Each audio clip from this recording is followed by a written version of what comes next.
እሺ አባታችን ማልበስ ሞትን ቄስ አብርሃም ተርካ የስራ ድርሻዎት ምንድን ነው?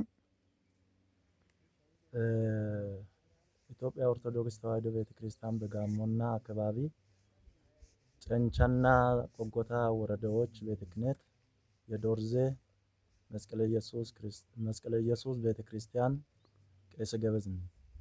በጣም ጥሩ ነው። አሁን የቤተክርስቲያኑ ችግር እንግዲህ ከሰምተን የመጣ ነው።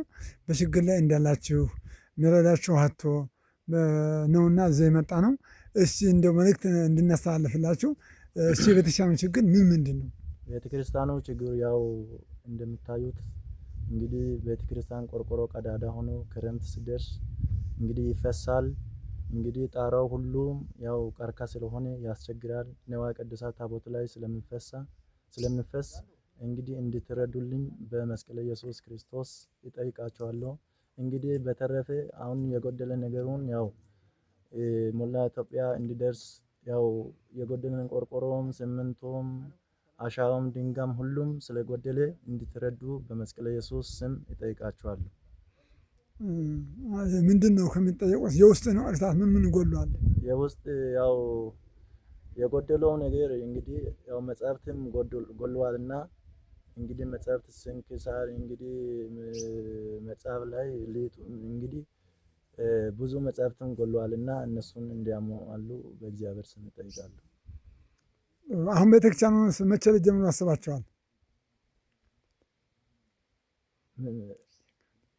አሁን ቅድም በስብሰባ ላይ የካቲት ላይ ሊጀመር ነው ተብሏል እና አሁን በዚህ የካቲት ላይ ህብረተሰቡ ያለው እንግዲህ ቃል ገብቷል። ያልመጣውን ሰውስ ምን ያህል ይተማመኑበታል? ያው ያልመጣው ሰውን እንግዲህ ያው እንደ ቅጣታችን ያው እንደ ሁኔታችን እንደ አቀባበሎታችን ያው እናስራለን። ያልመጡትም ያው እንቀጣለን።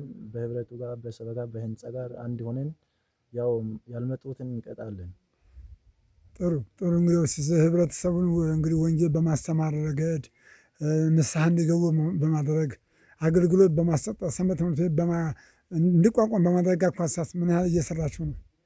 ያው በየሳምንቱ እሁድ ቅዳሴ እንዳይታወገል እንግዲህ ምዕመናን መጥቶ ቆርቦ እንግዲህ ተምሮ እንግዲህ ያው በረከት ተቀብሎ እንዲሄዱ ያው እናዘጋጃለን፣ እናስተባብራለን በዚህ ሁኔታ።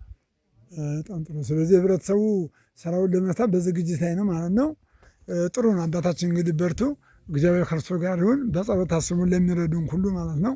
እግዚአብሔር ከእርሶ ጋር ይሁን። እናመሰግናለን። አሜን።